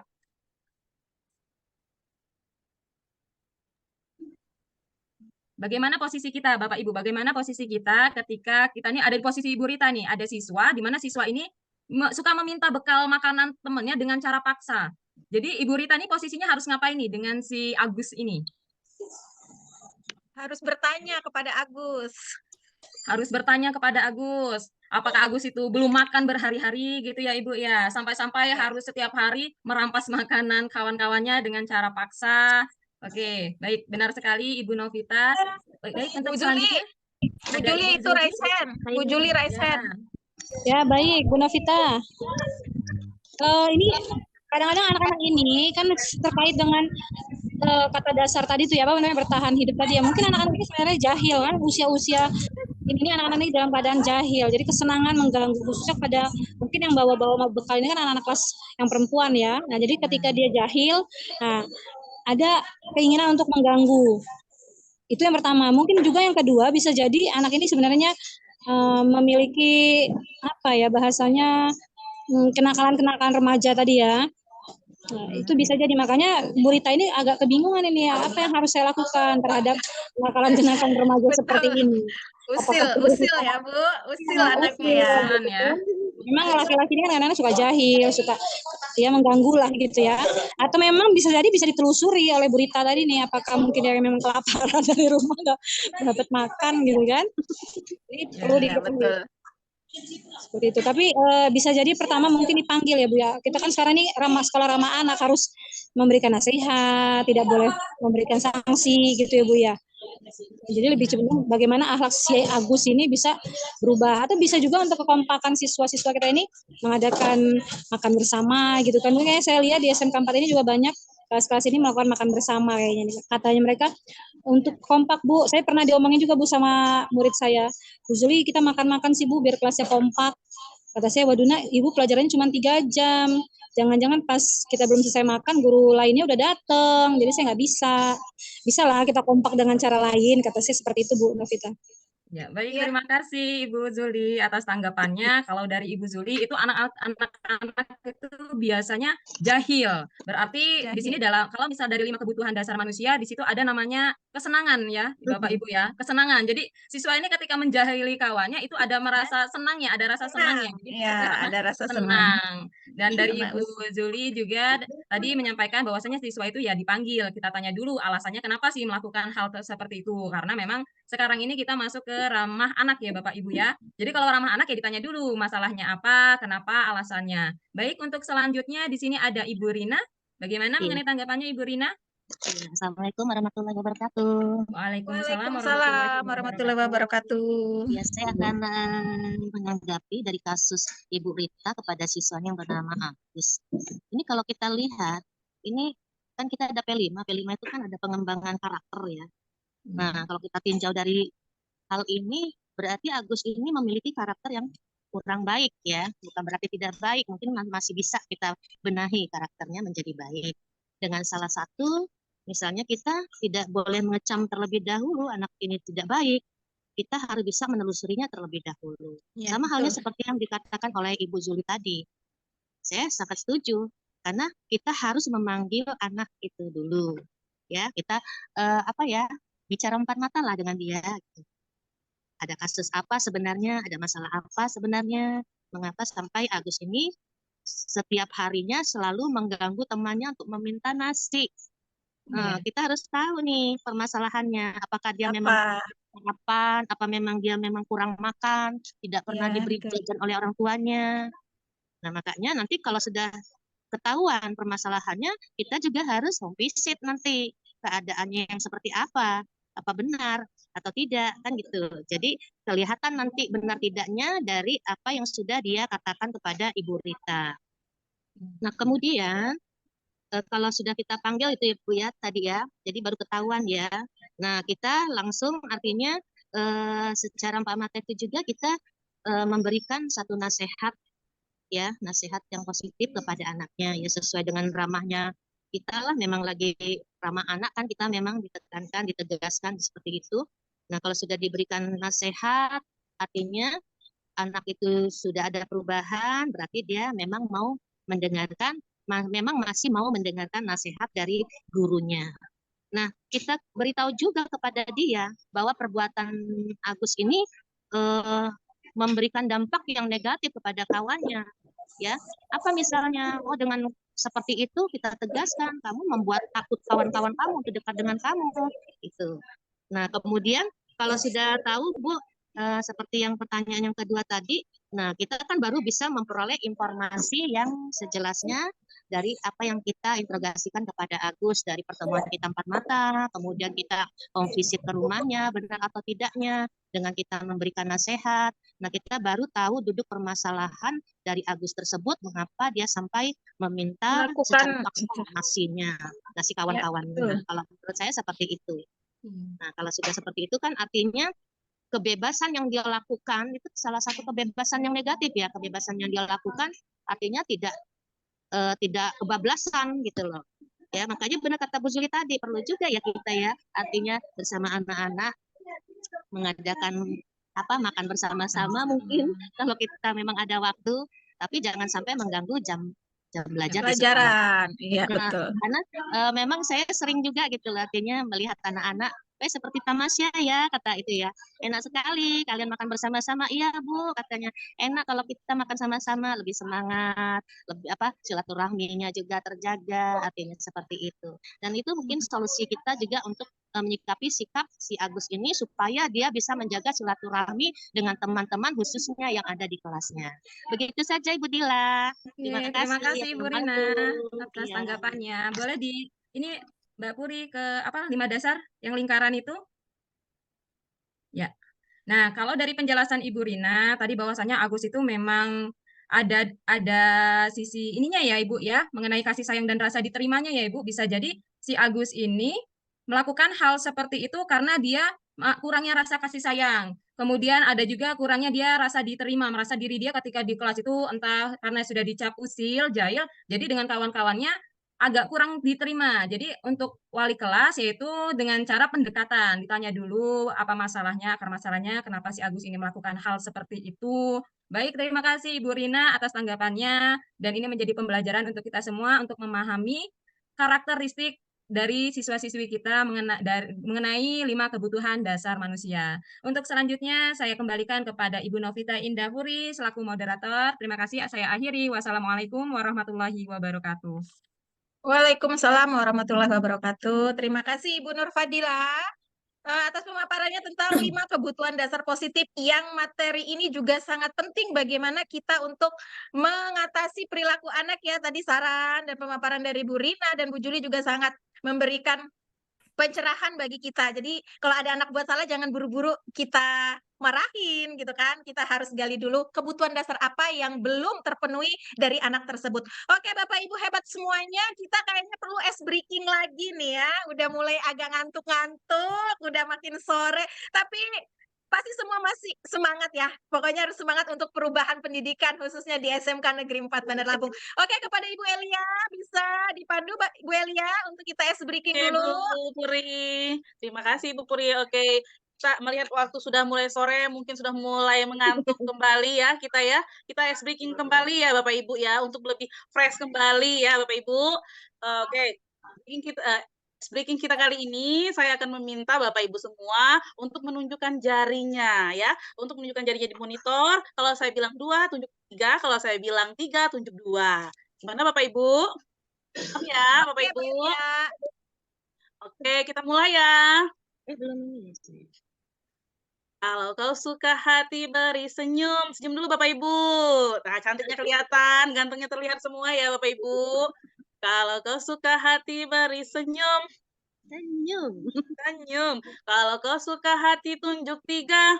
2. Kalau kau suka hati, ayo tunjuk 3. 2. Salah. Salah. Oke. Kalau kau suka hati tunjuk 3. 2. Kalau kau suka hati tunjuk 3. 2. Kalau suka hati ayo tunjuk 2. 3. Kalau kau suka hati ayo tunjuk 3. 2. Oke, seperti masih konsentrasi semua Bapak Ibu guru hebat ini SMK Negeri 4 Bandar Lampung. Terima kasih. Silakan dilanjut Ibu Puri. Speaking kita sudah selesai. Oke, terima kasih Bu Elia. Sepertinya ini Bu Sumi masih semangat senyum-senyum terus dari tadi nih. Terima kasih Bu Sumi. Nanti diminta lagi suara gitanya untuk memberikan masukan nih. Masih ada 2 materi lagi. Mungkin kita cepet-cepet aja nih ya, Bu Kartika yang akan melanjutkan materi kita, sharing ya. Sharing materi kita yaitu tentang posisi kontrol. Tentang posisi kontrol ya Bu Kartika ya. Benar, Bu. Kepada Ibu Kartika, dipersilakan Ibu. Baik, terima kasih Ibu Novita. Terima kasih juga Bapak Ibu yang masih stay ya di sini ya.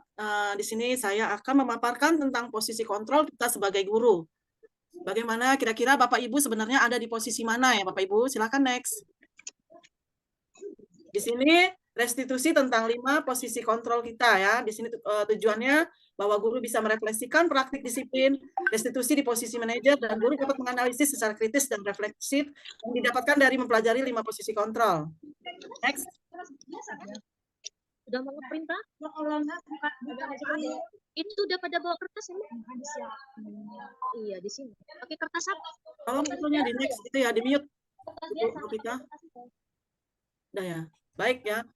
Posisi kontrol kita sebagai seorang guru itu dibagi 5 menurut William. Yang pertama, sebagai penghukum, sebagai pembuat merasa bersalah, sebagai teman, sebagai pemantau, dan sebagai manajer. Nah, kita kira-kira sebagai apa ya Bapak Ibu? Silahkan Bu Nepita, maka kita akan memaparkan supaya kita bisa melihat posisi kontrol kita sebagai seorang guru. Yang pertama, penghukum. Untuk penghukum di sini bisa menggunakan, biasanya seorang guru itu melakukan hukuman fisik maupun verbal. Orang yang menjalankan posisi menghukum, dia senantiasa mengatakan bahwa sekolah itu memerlukan sistem atau alat yang dapat lebih menekan muridnya lebih dalam lagi. Next. Untuk guru yang menerapkan posisi penghukum akan berkata, patuhi aturan saya atau awas, kamu selalu saja salah, dan pasti selalu salah. Guru seperti ini senantiasa percaya hanya ada satu cara, yaitu pembelajaran bisa berhasil. Dengan cara, ciri-cirinya adalah dengan suara tinggi, bahasa tubuh mata melotot, dan jari menunjuk-nunjuk menghardik. Biasanya terlambat lagi, maka selalu datang terlambat. Seperti itu ya Bapak Ibu.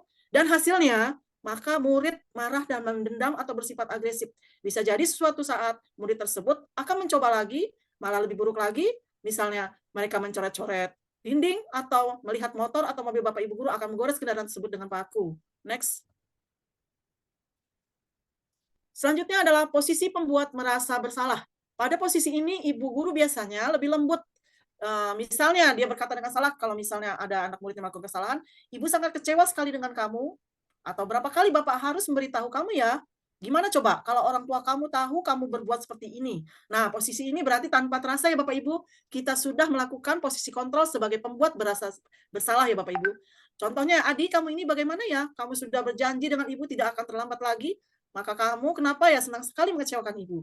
Hasilnya, dari kita penerapan pembuat merasa bersalah ini adalah murid akan merasa bersalah karena telah mengecewakan ibu atau bapak guru. Dan seperti ini malah lebih berbahaya dari sifat penghukumnya Bapak Ibu, karena emosi yang akan tertanam di dalam guru atau murid, mereka akan terus berpikir secara negatif ya. Bapak Ibu sudah sering melihat misalnya ada siswa atau murid yang bunuh diri ya Bapak Ibu.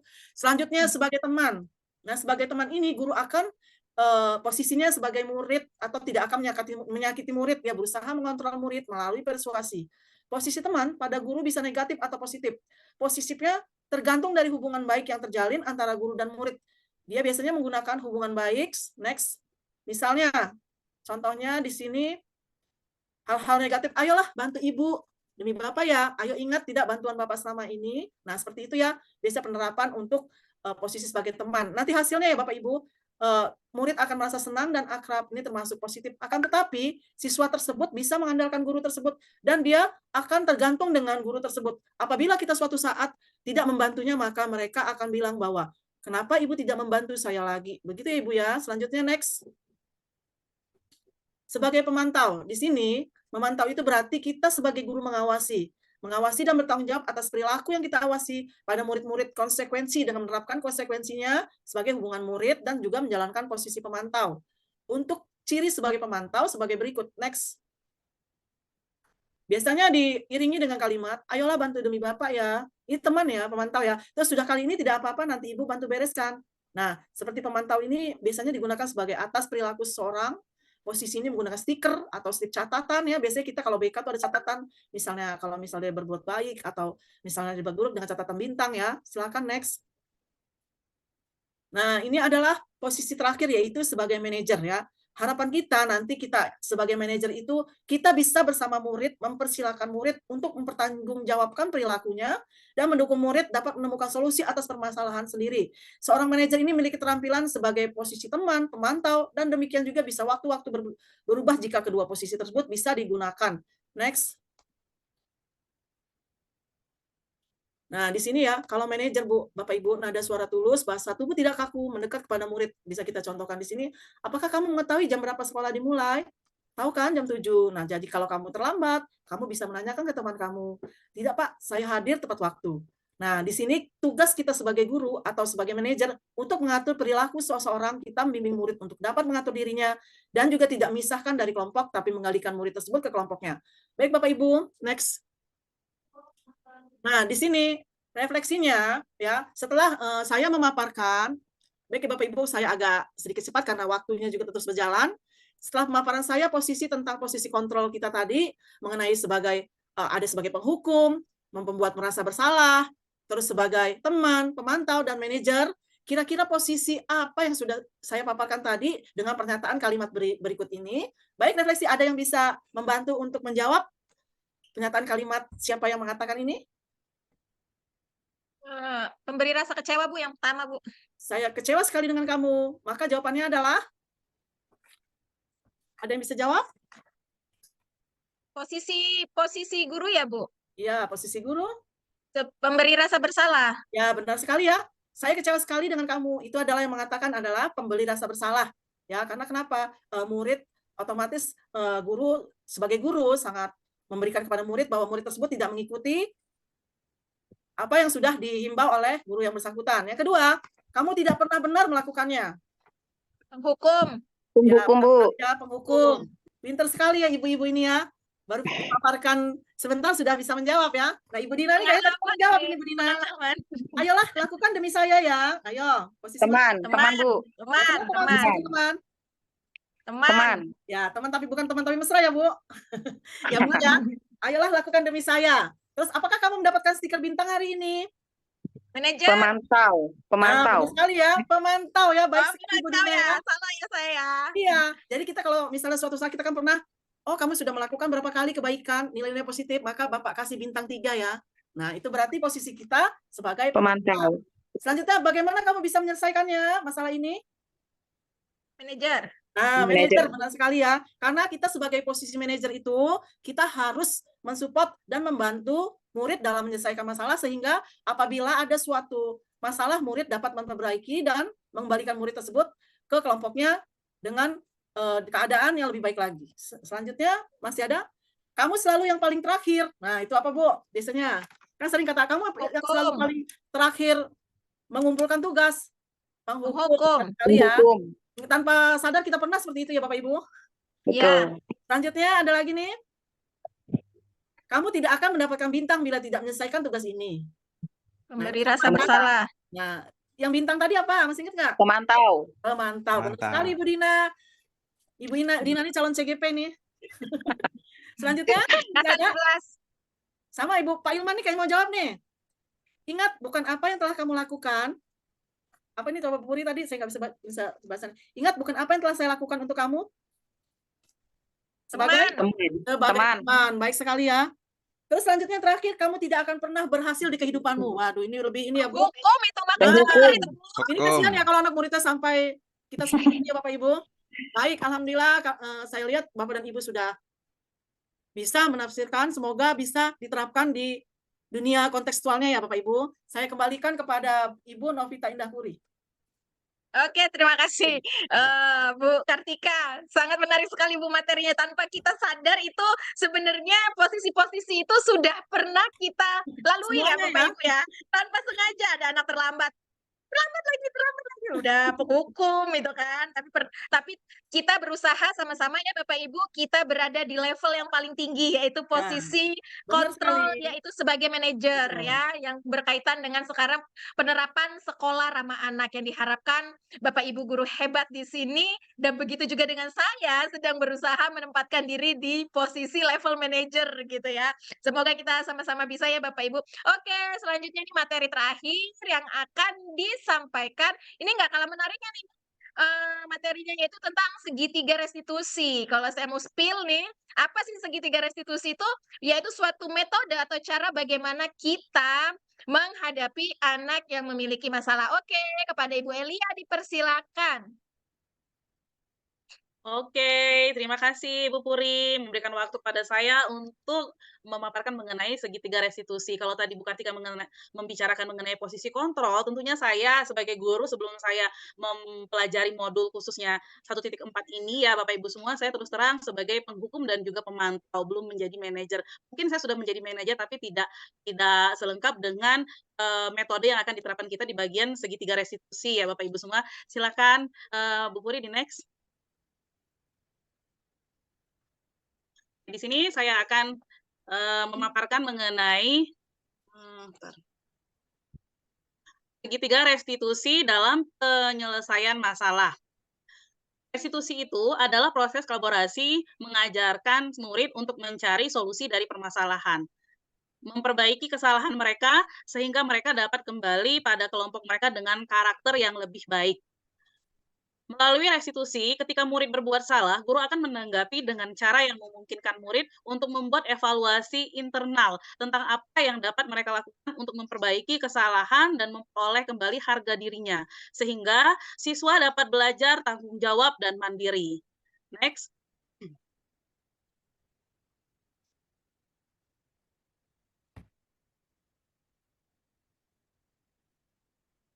Oke, di sini ada ciri-ciri restitusi. Ciri-ciri restitusi itu yang pertama adalah bukan untuk menebus kesalahan, namun untuk belajar dari kesalahan. Yang kedua adalah memperbaiki hubungan. Kemudian yang ketiga adalah tawaran, bukan paksaan. Restitusi menuntun untuk melihat ke dalam diri. Restitusi mencari kebutuhan dalam yang mendasari tindakan. Restitusi diri adalah cara yang paling baik. Restitusi fokus pada karakter, bukan tindakan. Restitusi berfokus pada solusi. Kemudian restitusi mengembalikan murid yang berbuat salah pada kelompoknya. Next. Oke, jadi Bapak Ibu, sebenarnya di segitiga restitusi itu ada 3 tahapan restitusi. Yang pertama adalah menstabilkan identitas, kemudian memvalidasi tindakan yang salah, dan menanyakan keyakinan. Nanti kita akan lihat bagaimana kita menstabilkan identitas, kemudian validasi, kemudian menanyakan keyakinan. Next, Bu Puri. Untuk menstabilkan identitas, itu bertujuan untuk mengubah identitas anak yang mempunyai kesalahan menjadi orang yang sukses. Anak yang melanggar peraturan karena mencari perhatian biasanya ya Bapak Ibu, dia melakukan sesuatu atau kesalahan itu biasanya dia kurang adanya kebutuhan di dalam diri anak tersebut. Nah, untuk menstabilkan identitas, kita bisa menggunakan beberapa kalimat, seperti saya contohkan di bawah di layar ini, yaitu berbuat salah itu tidak apa-apa. Kemudian tidak ada manusia yang sempurna. Saya juga pernah melakukan kesalahan seperti itu. Kita bisa menyelesaikan ini. Bapak Ibu tidak tertarik mencari siapa yang salah, tapi Bapak ataupun Ibu mencari solusi dari permasalahan ini. Kamu berhak merasa begitu. Kemudian, apakah kamu sedang menjadi teman yang baik buatmu sendiri? Nah, ini adalah beberapa contoh yang kita gunakan untuk kita sebagai pendidik ataupun guru menstabilkan identitas. Nah, itu tadi tujuannya adalah mengubah individu anak ini bisa mencari tahu bagaimana permasalahannya. Kemudian next selanjutnya Ibu Puri. Yang kedua, kita memvalidasi tindakan yang salah. Memahami tindakan yang salah yang dilakukan oleh siswa tersebut. Kalimat yang bisa kita gunakan sebagai pendidik untuk bertanya kepada siswa, saya contohkan, padahal kamu bisa melakukan hal yang lebih buruk dari ini. Kemudian, Bu Puri.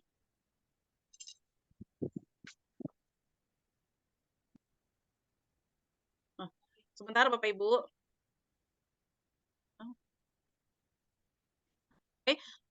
memvalidasi tindakan yang salah, kamu pasti punya alasan mengapa kamu melakukan hal ini. Kemudian yang ketiga, kamu patut bangga terhadap diri kamu sendiri karena kamu telah mempertahankan sesuatu yang penting buatmu. Kemudian kamu boleh mempertahankan sikap ini, tapi kamu harus menambah sikap yang baru. Ini adalah beberapa contoh ketika kita memvalidasi tindakan yang salah pada siswa. Selanjutnya, oke, next. Yang terakhir adalah cara kita penerapan dalam segitiga restitusi adalah menanyakan keyakinan. Menanyakan keyakinan ini menciptakan kondisi bagi murid untuk memperbaiki kesalahan mereka dengan tidak kita paksa untuk melakukan atau memperbaiki kesalahan tersebut, tetapi dengan kita menawarkan kepada siswa tersebut untuk memecahkan permasalahan yang sudah dia perbuat sendiri. Contoh kalimat yang kita bisa kita ajukan kepada siswa kita yaitu apa yang kita percayai, Nak? Kemudian apa nilai-nilai umum yang telah kita sepakati? Atau bisa juga apa bayangan kita kelas yang ideal? Kamu ingin jadi orang seperti apa, Nak? Nah, tentunya Bapak Ibu semua, kita semua sebagai pendidik pernah menyelesaikan permasalahan seluruh siswa-siswi kita ya Bapak Ibu di sekolah pastinya. Tetapi mungkin kita belum menerapkan segitiga restitusi atau ada yang sudah mendekati dengan menerapkan segitiga restitusi seperti ini. Nah, dengan adanya metode segitiga restitusi ini atau segitiga restitusi ini kita bisa lebih teratur, lebih bisa memecahkan masalah siswa dengan tidak memposisikan diri kita sebagai pemantau ataupun sebagai penghukum, tetapi kita bisa memposisikan diri kita menjadi seorang manajer dengan menerapkan segitiga restitusi ini. Oke, selanjutnya Bu Puri. Nah, di sini aksi nyata yang saya lakukan adalah penerapan tentang segitiga restitusi. Penerapan segitiga restitusi di sini saya menangani permasalahan siswa yang marah-marah kepada temannya karena temannya itu selalu mencontek pekerjaannya. Sehingga saya panggil dan saya menerapkan posisi kontrol saya sebagai manajer dan menerapkan segitiga restitusi. Bu Puri bisa dimulai dari awal untuk dilihat videonya. Bu Puri, ini kok tidak ada suara di tempat saya ya? Bu Puri? Halo? Halo? Dengar suara saya? Terdengar, Mbak. Oh, terdengar. Tidak ada suara loh, Bu Puri. Ada, Bu. Di tempat saya ada suaranya. Oh, nggak stabil, Eli. Oh, Pakai punya. narasi aja, narasi. Dapat, Pak Ibu ada semua ya suaranya ya? Ada. Oh, oke, kalau gitu ya, berarti suara saya di sini yang lagi terganggu ya. Oke, kita lihat videonya ya, Bapak Ibu. Pakai narasi aja kalau nggak, Li. Aku sih nggak ada suaranya. Oh, tidak ada suaranya juga ya, Bu Sumi ya? Ya, Iya. berarti sama kayak punya saya berarti. Tidak ada Iya. suaranya. Baiklah, nanti akan saya share ya. Mungkin kalau Bapak Ibu ingin melihat contoh atau apa yang pernah saya lakukan ya, Bapak Ibu menerapkan segitiga restitusi. Di sini ya tadi saya menyelesaikan permasalahan siswa karena ia marah, pekerjaannya selalu dicontek oleh temannya, dan akhirnya dia marah-marah menggebrak meja sambil memaki-maki temannya. Kemudian saya panggil, saya bertanya kepada Halika ya, ini kalau yang punya masalah ini kalau tidak salah Halika kelas 11 angka 3 ya, 11 akuntansi 3, saya memberikan penerapan seperti segitiga restitusi. Yang pertama mengidentifikasi masalahnya, kemudian memvalidasi dan menanyakan keyakinannya. Bapak Ibu. Oke, lanjut. Oke, terima kasih sudah mendengarkan diseminasi kami, Bapak Ibu. Sudah selesai untuk pemaparan materinya. Kita akan melanjutkan dengan refleksi. Mbak Furi, refleksinya Mbak Furi. Refleksi dari diseminasi kita.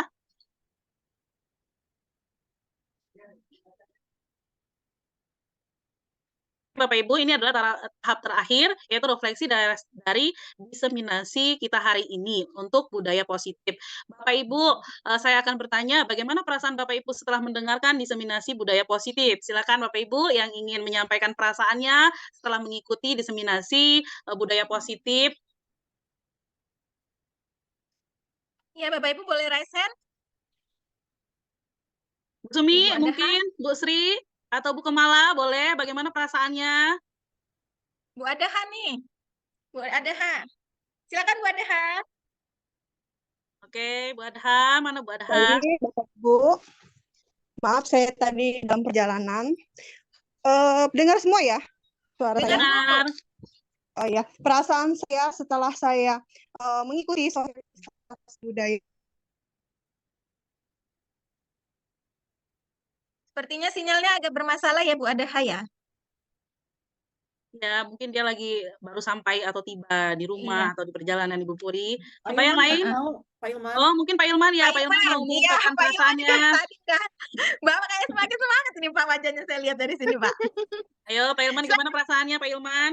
Baik, terima kasih waktunya Bu Novita sebagai moderator waktunya. Terima kasih.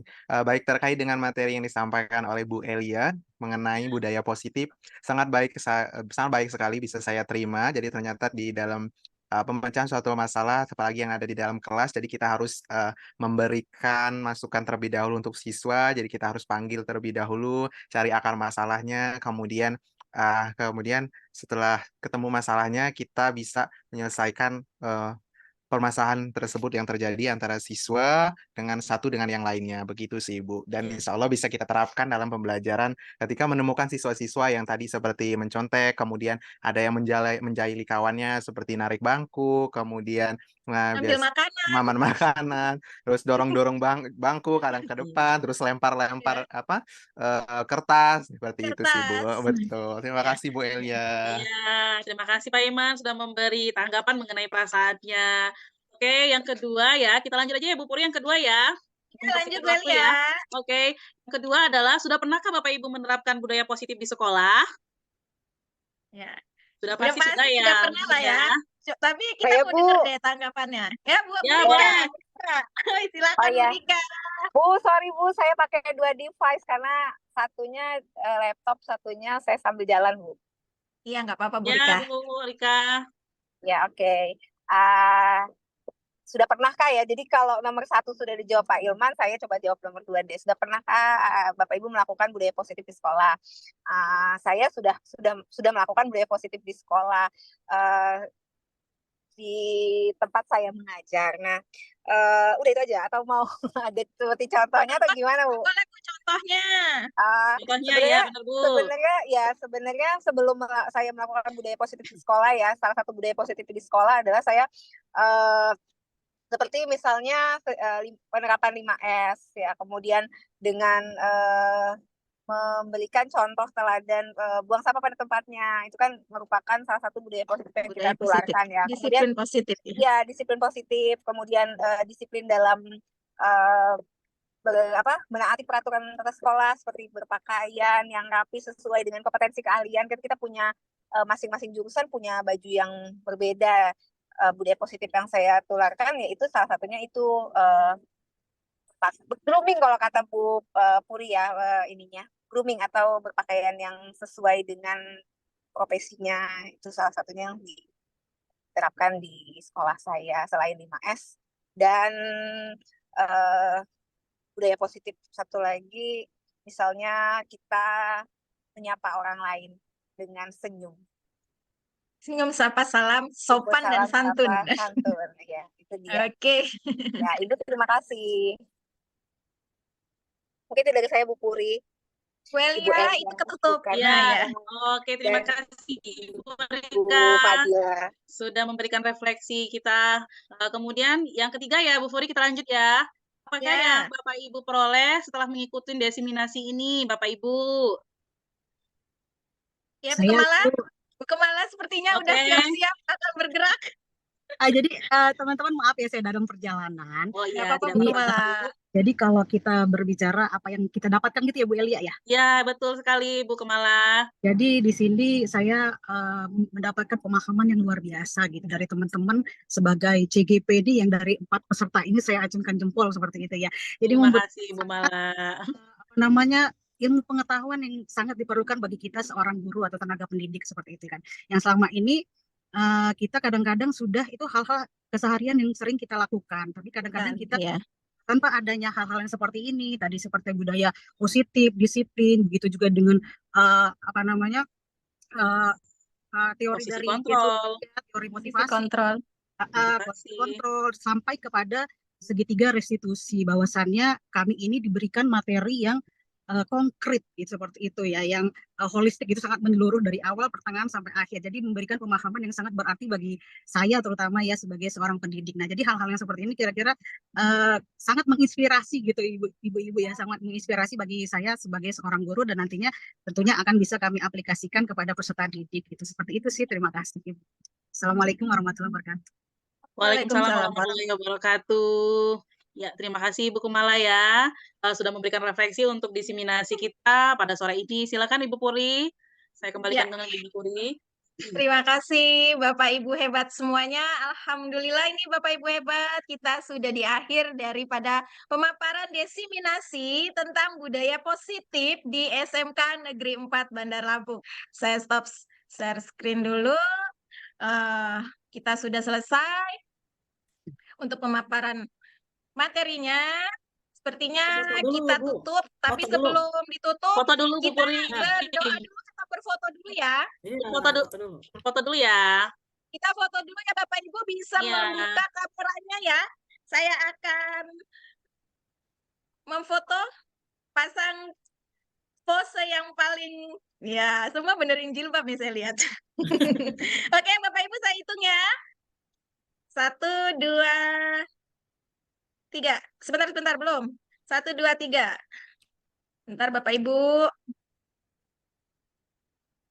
Oke, lagi ya Bapak Ibu ya. Ganti gaya boleh. Kasih jempolnya. Nah. Oh ya, vokasi ya. Vokasi ya Bapak Ibu ya. Tahan Bapak Ibu. Vokasi. Oke, sekali lagi Bapak Ibu, salam guru hebat. Ya. 1, 2, 3. Bentar, ini agak 1, 2, 3. Bentar.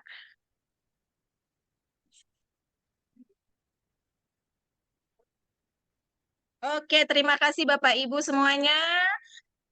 Untuk menutup acara kita, saya minta untuk Ibu Nur Fadila memimpin doa. Bu Nur Fadila, silakan. Bu Nur Fadila keluar sepertinya ini. Sinyal kali. Ya, boleh ya, Ibu. Pak Ilman aja nih. Bu Pak Rina. Ilman, boleh Pak Ilman? Bu Rina. Memimpin doa kita. Oke, Pak Ilman, silakan Pak Ilman memimpin doa. Baik Bapak Ibu, alhamdulillah kegiatan kita pada siang tadi dimulai dari jam 2 ya tadi sampai hari ini sudah selesai. Semoga apa yang disampaikan tadi dari pemateri bisa kita terapkan dan kita mendapatkan ilmu yang luar biasa pada sore hari ini. Baik Bapak Ibu, kita tutup acara kita pada sore hari ini dengan melafazkan doa supaya ilmunya bisa makin terserap di diri kita. Amin ya rabbal alamin. Berdoa dimulai. Amin. Berdoa dimulai.